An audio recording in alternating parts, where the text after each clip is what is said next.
Good evening. Welcome to the October 26th Social Circle Planning Commission meeting. We do have a quorum present with Mr. Adolphus Gaither, Mike Griswell, Nora Jackson, Valerie Walhart, and myself. We received the minutes this afternoon. Has everybody had an opportunity to review those minutes?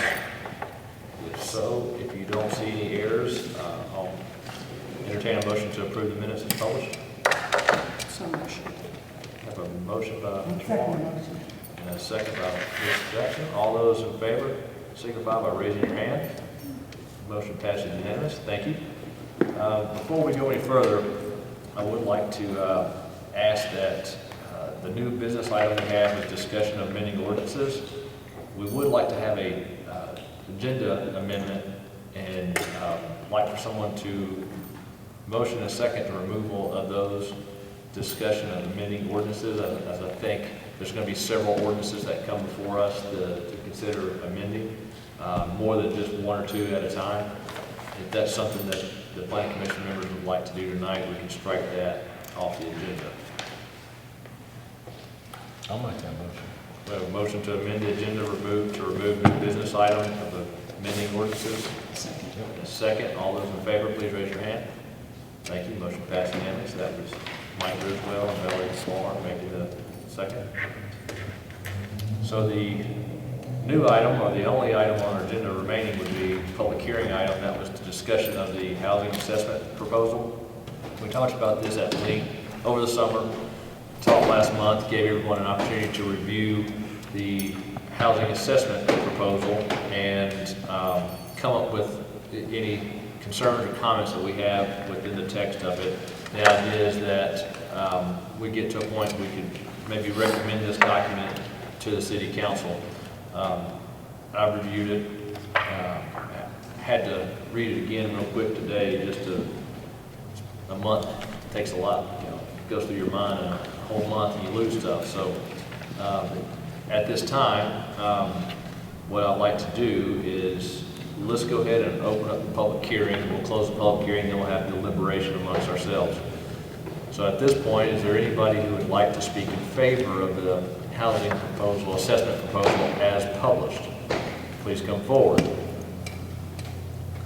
Is there anyone who would like to speak in opposition of the housing assessment proposal? Please come forward.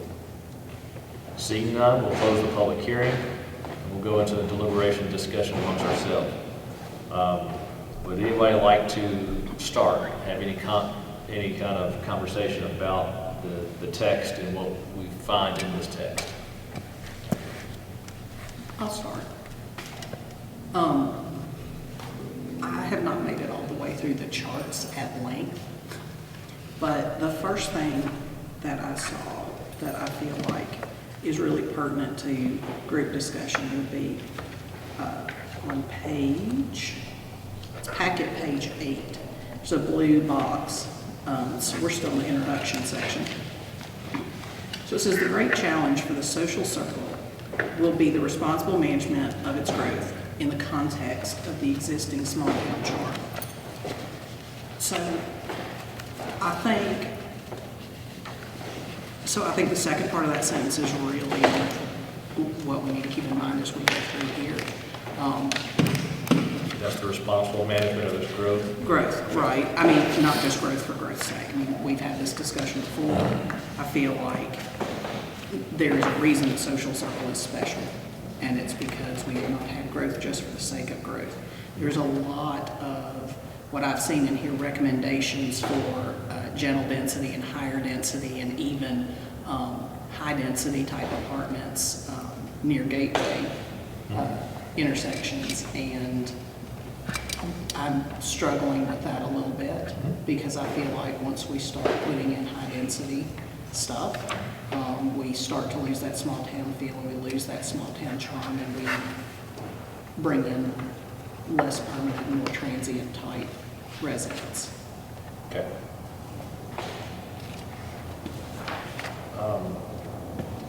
I'll agree with you on that, and I had an email conversation with a resident today about this very thing, and that personally I can support multifamily growth if it's coming with a higher education campus development, or if it's coming with a industry that's bringing career and jobs.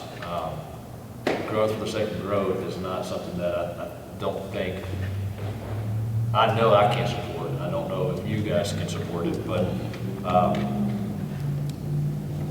to reiterate, or I guess back that up, I can look at what the survey respondents told us. And one of the questions is, which of the common housing types do you think Social Circle needs more of? Less than 10 said townhouses for rent. About 15 says townhouses if owned. About 12 said apartments. And 60 said single-family detached. So listening to what our neighbors who responded to the survey and listening to Jeff from KB Advisory Group talk, he was surprised about the number of respondents to the survey as a snapshot of our population. Surprised in a good way, because he said usually in these communities they don't get this many response. I think we'd be doing our neighbors and ourselves a disjustice if we didn't listen to the things that they said. Now, we didn't control the survey. We didn't hand out the survey. I'm not sure who did or where that came from, but listening to the survey results, our neighbors think we need more single-family detached and not apartments or townhouses. The idea for general density was born out of the Jubilee. Well, the Jubilee, we all know, is no longer a PUD. It is zoned, the underlying zoning with RS-15. Thank you, Barbara. You read my mind where I was going with that. So the idea of general density there, I think is no longer valid. Our future development plan calls for character areas and calls for that character area of Jubilee to be general density, or excuse me, the urban village character area. I think that now needs to change, because we know what the zoning is. We know what the future land use of that's going to be. It's going to be a medium density residential. The idea about multifamily, I don't want to spend too much time on multifamily, but the idea of multifamily in downtown. Downtown is a small footprint. I can support, and I don't know if you can, but I can support some density of residential above some of the buildings on the second floor, maybe a third floor added to it if done historically accurate for residential. I've seen that happen. We've all seen that happen with Covington. We've seen it happen a little bit with Monroe, with Madison. Not so much because they don't have those tall buildings, but we see that as a trend that usually when you get into that environment, it costs so much to convert those upper floors to residential from a commercial use that you're going to get someone in there that's going to be a long-term resident. It's not going to be a transient resident. You have someone who invests in the community. So I think, I think in that terms, I could support that, the idea, and get behind that, because it is a limited footprint.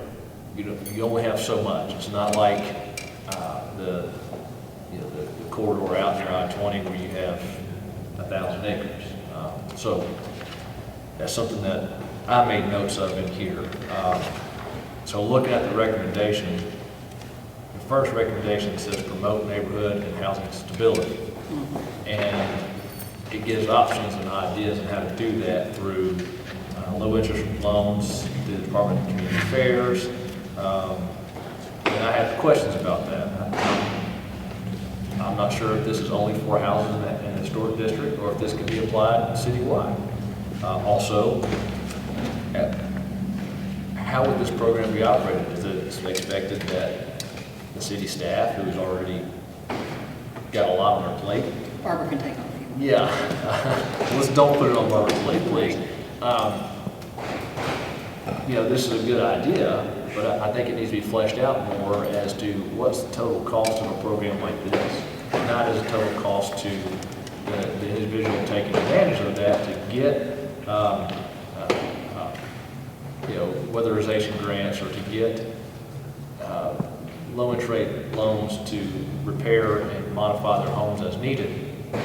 But the cost to operate that program is not free. It's got to be bared by the city at some expense and some time given. So I think that is not a bad idea, but I don't think that's a silver bullet by any means.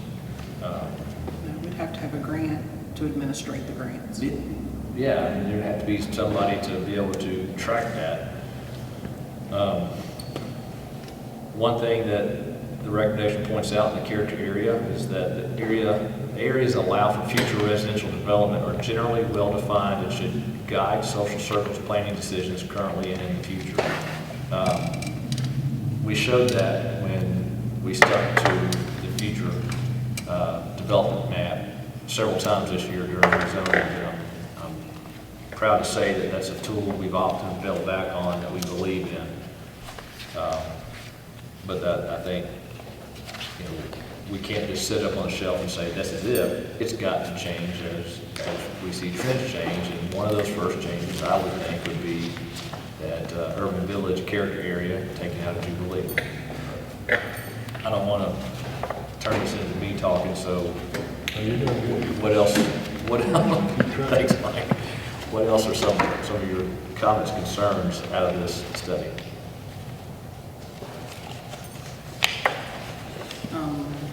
Page 13, first bullet point on the right-hand side about middle of the paragraph. Scale development should be carried through for future development in the area with the possibility of slightly higher density formats such as townhomes. It says the scale would eliminate the possibility of higher densities greater than 10 units per acre. And I think I'm a little bit confused by it. It's page 13. It was the page you were just on. This one? Yeah. Oh, right here. Yeah. Okay. It would allow for maximum distance to approximate. Okay. So, Yeah, I mean, there's the townhome format again. Yeah. But, and that, I mean, again, there's that urban village word, gateway interchange. But that's Newton County. Well, Gateway Interchange is down there. It's in the city limits. It's part of what we annexed or recommended to annex for the industrial development, and also takes part of the property of where, do you guys remember where the drag strip wanted to go 10 years ago or so? That's the old Gateway Interchange. 278, north of I-20, across from Stanley. Okay, well, I was thinking social circle by exit 98. Gotcha. Down in there, okay. And right in there is where the new technology park is gonna go, not far from there. That's what we hope. That was what they sold us on the annexation.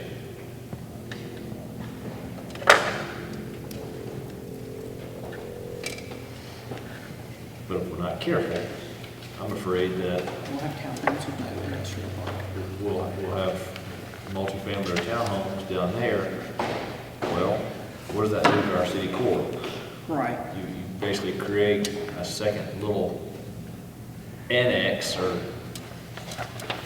a residential pocket that's part of the city, but they're not really part of the city because they're so far removed.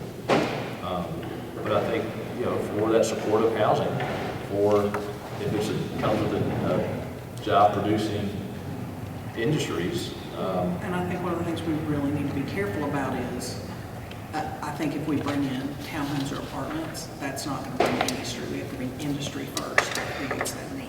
Yeah, not that. I don't want to put the cart before the horse. It's something that economic development people tell us all the time is that, well, these industries are not going to locate here if the people aren't here, if the housing is not here for the people. Well, that may be the case. But let the housing go, the short-term housing, to get the people in the industries, let those go into Newton County. We'll take their industry, and then as the industry grows, then we can look at the housing to the support of other industry. Because Newton County, I mean, it's not that far away to get to Covington or Rutledge or No, any of those places. especially right there at that exit. You have a Yeah. lot of opportunity for development. That's right outside Newton County's brick store overlay, Mount Pleasant area, so, you know, I don't know. Industries and commercial, they're taxpayers, residents like us, we're tax consumers, so,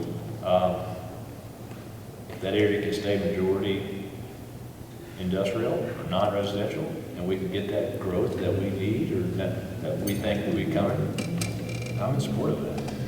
Yeah. One thing I did like is on the left-hand side of that same page, the second bullet point, it says,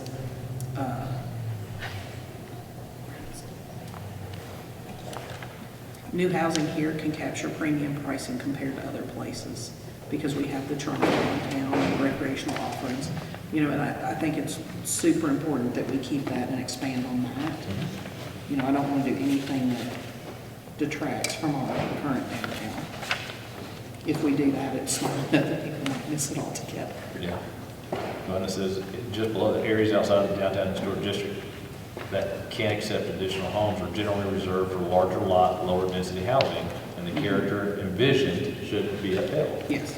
So that reiterates just exactly what we've said and that we see in our current development trends. To back that up, looking at the data, and I had some notes on it, let me just find where we're at.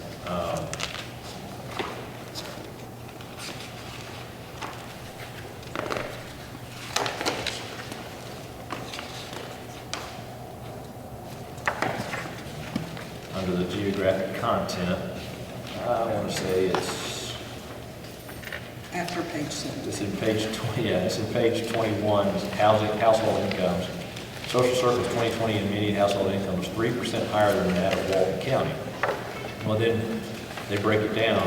Social Circle was 72,691, Walton County 69,550, Newton County 71,628, and the Atlanta MSA area, the whole Atlanta metropolitan statistic area was 75,390. So our average household income was considerable. So that would reflect exactly what we're seeing, that larger lots, larger homes to support those higher household incomes. But there was another statistic in here that blew me away on page 24. Talked about renter occupied units. Social Circle has 71% owner occupied, 29% renter occupied. We have a higher renter occupied percentage than Newton County, Walton County, and just below the Atlanta MSA. That's not what I expected. Yeah, I saw that too. And I generally just, I guess wrongly have thought that given that median household income what it is, that we would have a higher owner occupied. But then I got to looking at it, is it fair to compare our 1,920 households to all of Newton County and Walton County? So I'm not sure that's proportional. We can't take, I don't think it's fair to take Social Circle and compare it to two counties when the county's land area is so much larger than Social Circle. We're almost, 4 square miles. Newton County is one of the largest counties in the state. So, I take that and kind of with a grain of salt. I would have liked to see in a comparison with the cities of similar size, both the population and the land area, but that's not what we got here. So I don't put a whole lot of weight into that. Well, it'd be interesting to know too, if that 29% is evenly distributed throughout the city, or if it's gathered in certain areas. Well, I know in my neighborhood, we've got about a dozen houses. Yeah. And they're all kept up, Wish I could say the same. Yeah. Does your HOA have a rule about what percentage you can get? In And even if it did, you couldn't You can't really enforce force it. it. Yeah. I saw an interesting fact, it was page 23, where it says housing demand drivers. So, like they said, almost 1/4 of social circle residents have an annual household income lower than 35,000. And then it said about 1 in 3 households in social circle report an annual income of more than 100,000, which means that roughly 42%, 42 to 45% of our households are $35,000 to $100,000 total household income, which is almost half. To me, that's an interesting statistic because for a community that is clamoring for more single-family detached, that seems a fairly low average income to want that specific thing. Yeah. Right, but that's what they want. That was a fun fact for me to do the math on. Yeah, and you look at the average household, the average cost of new homes. Right. $300,000. Right. So, that champagne takes on beer budget money.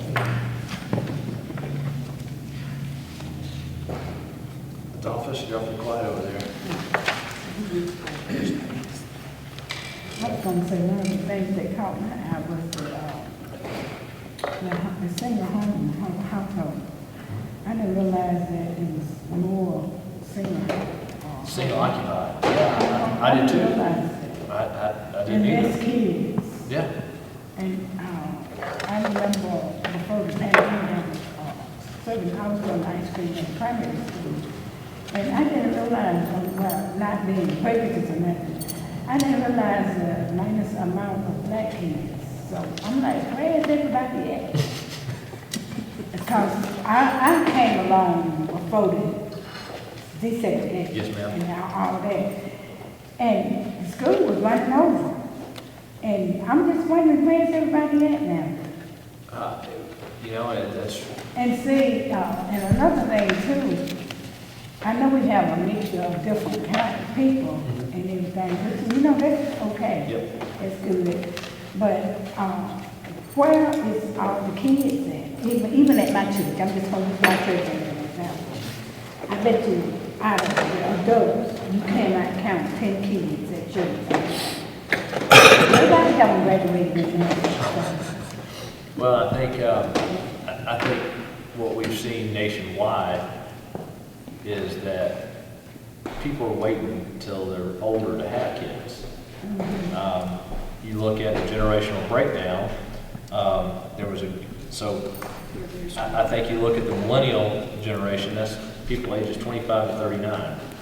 Well, we know that that age group is waiting longer to be married. Sometimes that generation is less likely to have kids at a younger age.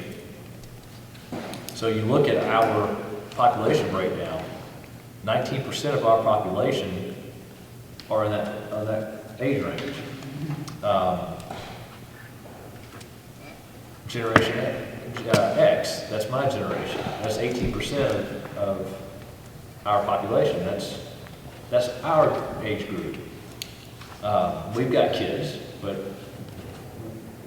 the average house size has shrunk in the last 10 years. What was 2 kids per household is now traditionally, or averaged out to 1 child per household. So that's a very good point. What I'd like to see is if the school board could tell us historical trends on what their enrollment numbers are. You know, that's right, because when I came along, Kids everywhere. the household I lived in, it was 8 kids. Yeah, yeah, And that was, I'm like an average amount. yeah, You know how to have 1 or 2 kids then. yeah. And you look at the baby boomer generation, that's 21% of our population are baby boomers. 20% of the population are Generation Z, which are aged 10 to 24. So that age group that should be having kids and having kids in school, we're less represented by our population because we're at 18%. And the generation below us, also at 19%, they're waiting later in life to have it. Well, and like what you were saying about church, I think fewer people are attending church, at least in person. And I think younger families are going to a lot of modern churches, more modern churches. It's different, you know, now, I think. The ones that go to church are seeking out, you know, what, call them mega churches, but they're not. But right, a more modern type service as opposed to the traditional type. Because I know that even here in town, the church we go to, there's fewer kids than there used to be. Mike, thoughts? I'm sitting here looking at this,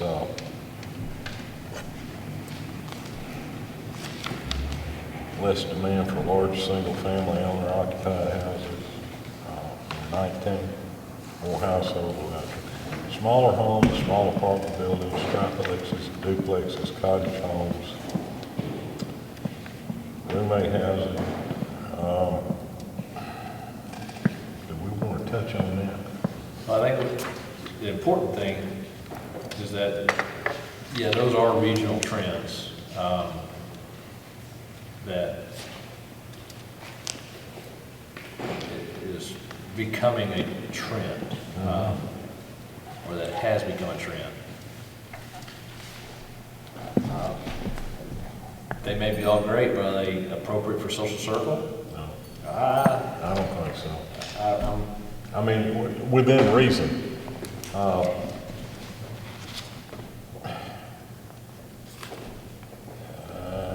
I don't know, especially apartment houses or places like that where you come in and build these big apartments.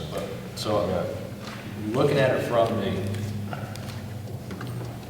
the economic side of things, and looking at it from a code enforcement side of things, a large apartment complex is both more profitable for the tax base, school system, and city, especially when they use our gas, water, and sewer, these enterprise funds.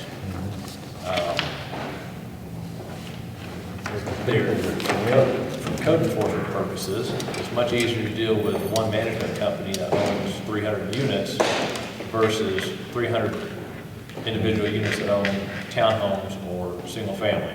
Yeah. Typically, the larger apartment complexes, their financing is that they're required to maintain their properties much nicer. They have controls on their leases and who they rent to. Where we see that break is, when I say we see that break, when we see a break between a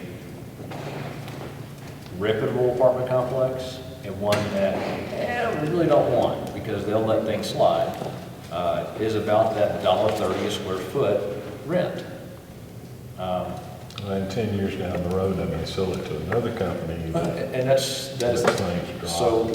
I was raised in Clarkston during my high school years, and Clarkston at that point thought that everything was golden when you put apartments in. You got apartments all over Clarkston now, 30, 40 years later, that some of them should be torn down. Yep. But, you know, and I don't have anything against apartments, don't get me wrong. People have to have someplace to live. But I'm kind of torn on Yeah. Well, and rental so, properties in particular, because I got one 2 doors down from me that when they leave, they're gonna have to bulldoze it. They are going to have to bulldoze Because it. you got this, and I'm gonna call it what it is, a slumlord. yeah. And he's got several properties in the city that are under, Well, so I think to address that, there's some avenues to help mitigate those, such as a rental property registration. That, you know, if you own multiple properties, you're required to register those properties, and you're required to pay a registration fee to the city. And if there's violations, tenant issues, that the city knows who right to go to goes for to, those it situations. should go to the property owner, you know. Yep. They should be held responsible for people to put in there. Yeah, well, and by the letter of the law, Mike, yeah, the property owner is ultimately responsible. And in a lot of situations where the house has been unkept or it becomes a haven for crime, yes, that's, in other places, that's exactly what's happened, is that the property owner becomes ultimately responsible, and they have to answer to it. Well, that's one of my concerns. I understand. Well, I think it becomes very hard to maintain a historic character when you're throwing up three-story apartment buildings. And I think the scale and location is absolutely important. That's why I said I don't think I can support multifamily apartment complex outside of the downtown corridor or outside that gateway down near I-20, because you do lose that character. Yep. Okay. So, I mean, as it's written now, I would recommend adoption, or recommend that this is what we want to hang our hat on. That's the way I feel. Yeah. And I think that's what our purpose tonight was, to get to a point, have some discussion about the content. We heard the KB group talk about it, but we've not dove into the content to see, is this something that we support? Is this something we can send to council and say, yeah, planning commission approves this, or planning commission thinks it's a great idea? At this point, no, I can't do that. I would not be in favor of that. No.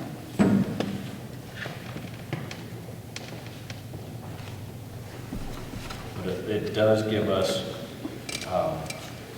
in my mind, it was something to either validate or debunk the trends that we're seeing, or the rumors and scuttlebutt that we see or hear about housing.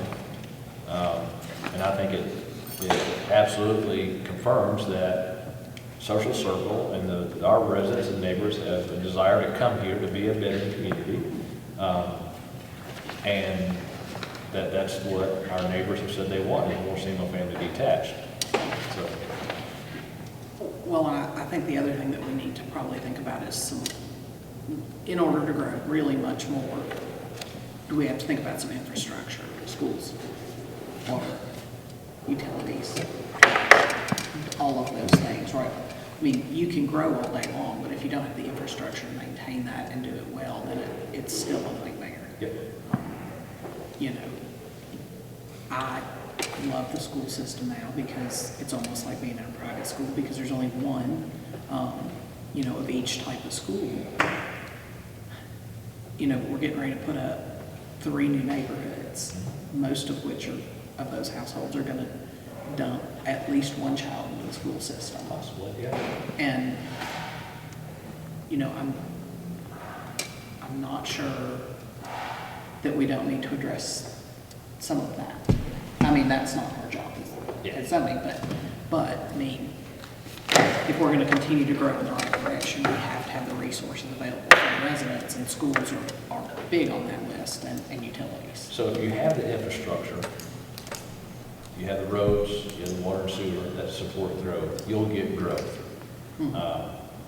The way you can control where growth goes is you control where that infrastructure is at. Either service delivery strategies, service areas, things of that nature. One thing I have learned is that school boards and school systems will sit quietly by and let growth happen around them. And they won't say a word about it, because if they show an assessment of needs, that they need funding, they need additional state dollars, they need a new school, they're going to get that money. They're not going to come out and say, we as a school board are opposed to this rezoning for an additional 300 homes because we can't support it. Yeah, they want that, so they can go to the state and say, hey, we need money. We need bigger classrooms, we need more teachers. So that is, in my experience, that is what school superintendents and school boards have done. I disagree with that method. We are a community. We should all be at the same table discussing things moving forward. And I haven't had a conversation with the superintendent or any of the school board members about this topic. And I would think that that's something that would be at the council level, the mayor's level, to have those conversations with the superintendent. And he probably already has, but it's one of those that that's been my experience with school systems. I don't know if some circle schools is like that, but it wouldn't surprise me because the idea is to get more money, I mean, look at your individual property taxes. The majority of your property taxes you pay every year, where does it go? It doesn't go to the city, yet the council is the one who gets the heat for the millage rate. The majority of your taxes goes to the school system. So when you complain about your schools, your taxes, you should be complaining to the Board of Education and not to the city council. Right? Not like you, the whole quality of life. If it's not broke, don't fix it type. But how do you, we are going to get this growth pressure. So how do we maintain that quality of life that we love? And balance the good of the community, and you've got developers who have the right to buy and develop the property.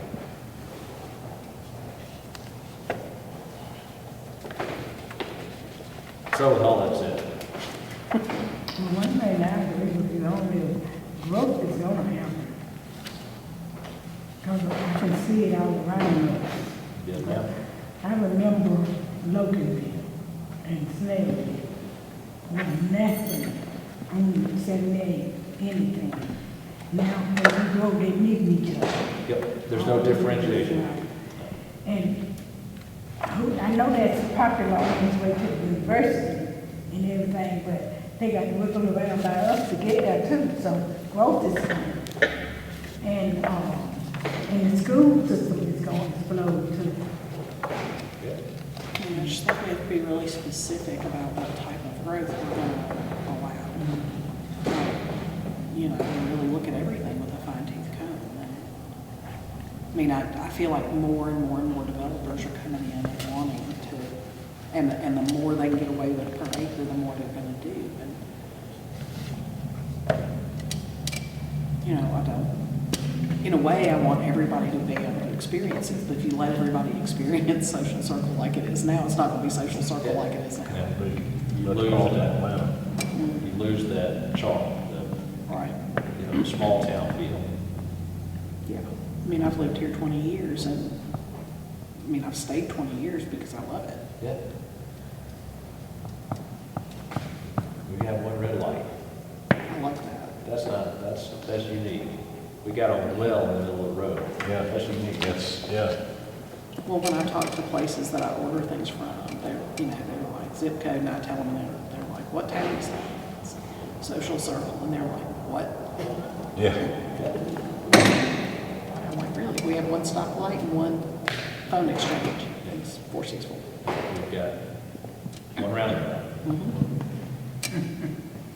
So, you know, at this stage, again, I can't get behind this housing assessment 100%. I think there's some things that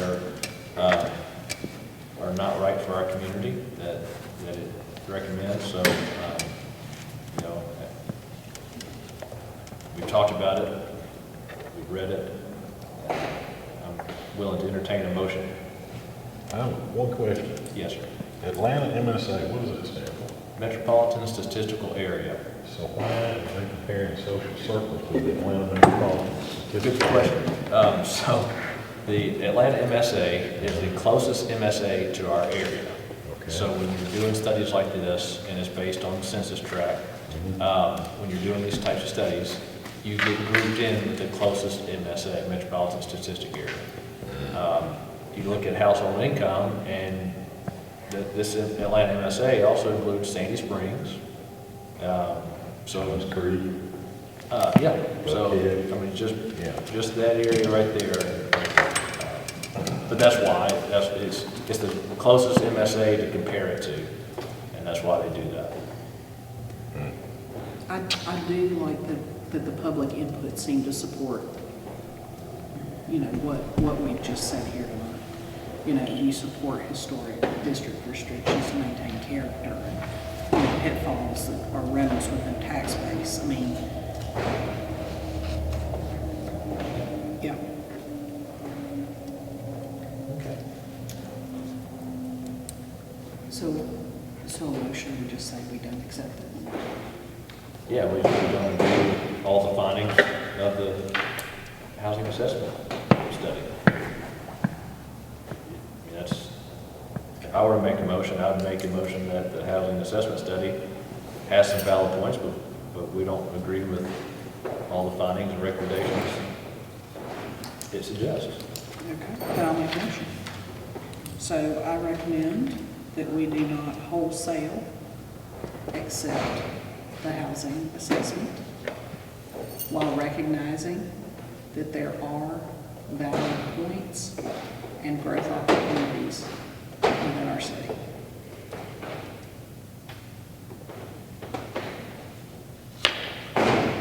I don't think I can repeat that motion, I but don't think I can. all those who have heard that, I'll second. we have a second.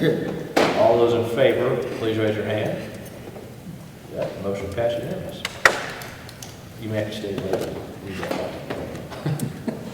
I think she's recording it. Okay. Yeah. So we don't have any old business. New business was removed off the table, so we'll entertain a motion. I have one other thing. We have Mayor Keener here, would like to do some presenting. We're hoping that his presentation will just put in a lot of time. So we'll ask the mayor to come up, and we're going to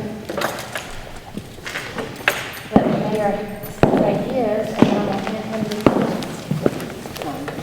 Will I have to walk up there? Sure. I'm not bad, can't get up. I'm seriously hobbled. Well, I just, I appreciate it. several of you missed our dinner last night. You know, Valerie, Sonora, and Maureen were there. And I was able to thank them, but just publicly, I would like to thank you for the job that you do. Thank you for taking up the matter tonight that you did. Housing is certainly an important issue to all of us, to our city, so thank you for doing that. But just in general, thank you for the job that the board does. Valerie did a great job last night presenting for you. And what the First Lady is passing out is just a small token of our appreciation for what you did, what you've done over this year, and it's trying times, obviously, for the last couple of years for all of us with the pandemic. But we navigated through it. You guys, you know, did via Zoom and every other method possible. You had to miss a few meetings, but that's okay. We made it through it. This year seems to be a little better. At least we're able, at the moment, to meet in person. So I'm thankful for all of that and for all that you done, that you, ladies and gentlemen, do for our city. So, Thank you. Thank you. We certainly appreciate it. yeah, thank you. All right. Well, it's 6:46. Entertain a motion to adjourn. I make a motion. And that's second. Ms. Jackson, you have the motion. I make a motion that we adjourn, I believe my adjourn. Second. All those in favor, raise your hand. Thank you. Meeting adjourned.